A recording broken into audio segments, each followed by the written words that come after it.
Hello बच्चों, स्वागत है आपका फिर से हमारे चैनल सीवी शर्मा क्लासेज पर।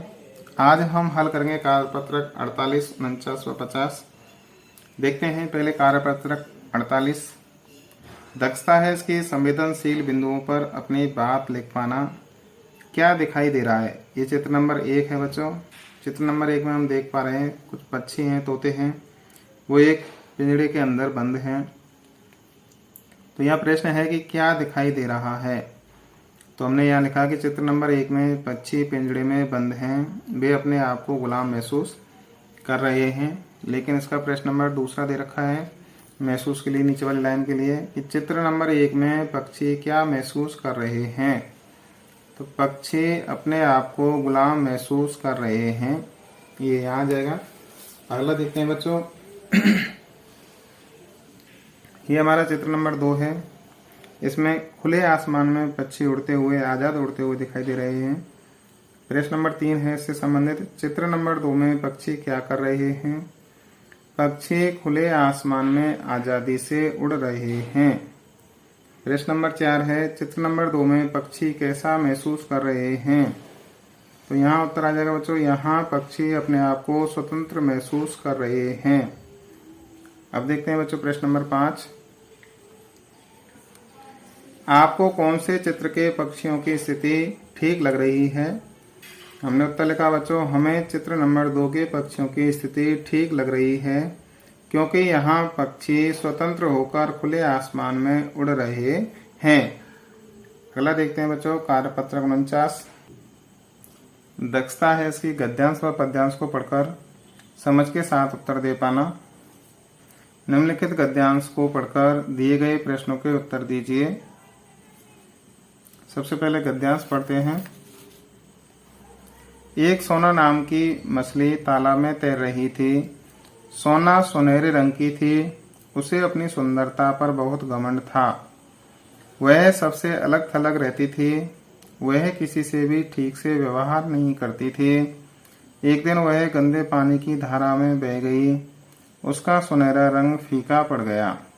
उसने जब पानी में अपनी परछाई देखी तो बहुत उदास हो गई और उसे अपनी गलती का एहसास हो गया। उस दिन से वह सबके साथ मिलकर रहने लगी। ये गद्यांश हो गया बच्चों। अब देखते हैं इससे संबंधित प्रश्न हल करते हैं। पहला प्रश्न है, मछली को घमंड था आंखों का, पूंछ का या सुंदरता का? तो इसका सही उत्तर हो जाएगा बच्चों सुंदरता का। मछली सुनहरे रंग की होने के कारण अपने आप पर घमंड करती थी, तो उसको सुंदरता का घमंड था। प्रश्न नंबर 2 देखते हैं। मछली पहले रहती थी तालाब में, समंदर में या नदी में? तो पहले कहाँ रहती थी? वो तालाब में रहती थी। प्रश्न नंबर 3 है, मछली खाली जगह रंग की थी, लाल, पीले या सुनहरे? तो मछली कैसे रंग की थी? सुनहरे रंग की थी। ऑप्शन नंबर 3 सही हो जाएगा। प्रश्न नंबर 4 है, एक दिन वह खाली जगह की धारा में बह गई। गंदे पानी की धारा में, नदी में या साफ पानी में? तो किस में बह गई वो? गंदे पानी की धारा में। ऑप्शन नंबर 1 सही है इसमें। अगला देखते हैं प्रश्न नंबर 5। मछली उदास क्यों हो गई? इसका उत्तर है बच्चों, जब उसने अपनी परछाई पानी में देखी तो उसका रंग गंदे पानी से फीका पड़ गया था। उसे देखकर मछली उदास हो गई। प्रश्न नंबर 6 देखते हैं। यदि तुम सोना मछली की जगह होते तो सबके साथ कैसा व्यवहार करते? उत्तर है बच्चों इसका हमने लिखा है, यदि हम सोना मछली की जगह होते तो हम सबके साथ मिलजुल कर रहते, अपने रंग पर घमंड नहीं करते। अगला देखते हैं प्रश्न नंबर 7। नीचे दिए गए शब्दों के अर्थ लिखकर वाक्य बनाएं। इधर शब्द दे रखे हैं, ये इधर अर्थ लिखने हैं या वाक्य में प्रयोग करना है। पहला शब्द है घमंड। घमंड का अर्थ होता है गर्व। इससे हमने वाक्य बनाया है, हमें कभी भी घमंड नहीं करना चाहिए। अगला है शब्द बच्चों परछाई। परछाई का अर्थ होता है छाया।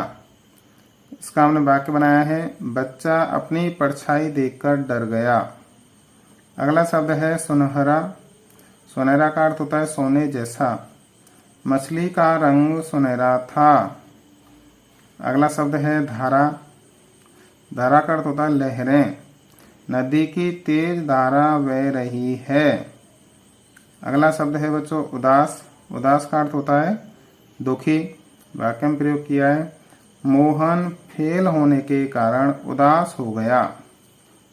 ये हुआ कार्यपत्रक 49। अगला देखते हैं कार्यपत्रक 50। दक्षता है इसकी गद्यांश और पद्यांश को पढ़कर समझ के साथ उत्तर दे पाना। निम्नलिखित गद्यांश को पढ़कर दिए गए प्रश्नों के उत्तर लिखिए। पहले गद्यांश पद्यांश दिया हुआ है, मैं तो वही खिलौना लूंगा, मचल गया दीना का लाल, खेल रहा था जिसको लेकर राजकुमार उछाल उछाल, व्यथित हो उठी माँ बेचारी, था सुवर्ण निर्मित वह तो, खेल इसी से लाल नहीं है राजा के घर भी यह तो, राजा के घर नहीं नहीं माँ तू मुझको बहकाती है, इस मिट्टी से खेलेगा क्या राजपुत्र तू ही कह तो, फेंक दिया मिट्टी में उसने मिट्टी का गुड्डा तत्काल। अब देखते हैं बच्चों से संबंधित प्रश्न। खिलौने के लिए मचल रहा था दीना का लाल, राजपुत्र, माँ या कोई नहीं। तो इसका उत्तर होगा बच्चों दीना का लाल। खिलौने के लिए कौन मचल रहा था? दीना का लाल। ऑप्शन नंबर 1 सही हो जाएगा। अगला है प्रश्न नंबर 2, राजा के घर किस तरह का खिलौना नहीं है? तो बच्चों उस बच्चे के अनुसार राजा के घर मिट्टी का खिलौना नहीं है। प्रश्न नंबर 3, माँ दुखी क्यों हो उठी? माँ अपने पुत्र की सोने के खिलौने लेने की जिद के कारण दुखी हो गई। अगला है प्रश्न नंबर 4, राजपुत्र का अर्थ है राजा का पुत्र। इसी तरह पुत्र शब्द जोड़कर आप भी 3 शब्द और बनाइए। तो वणिक पुत्र, ब्राह्मण पुत्र और धनिक पुत्र।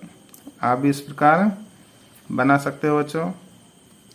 प्रश्न नंबर 5 है, उपर्युक्त गद्यांश में से सर्वनाम शब्द छांटकर लिखिए। गद्यांश में से छांटकर लिखे हैं बच्चों ने सर्वनाम शब्द मैं, वही, जिसको, वह, यह, तू, मुझको, एस, उसने इत्यादि। अगला है छठा प्रश्न, इस कविता में बच्चा माँ से नाराज हो रहा है, क्यों?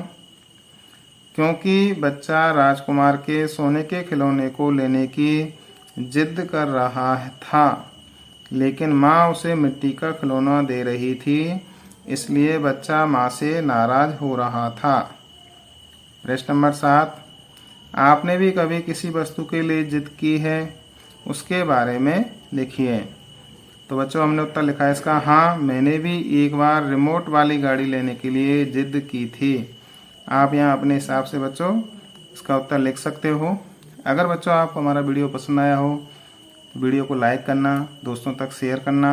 अगर आपने अभी तक हमारे चैनल को सब्सक्राइब नहीं किया है तो बच्चों चैनल को सब्सक्राइब करना, बेल आइकन ज़रूर दबाना बच्चों, जिससे आगे आने वाले वीडियो के नोटिफिकेशन सबसे पहले आप तक पहुँचते रहें।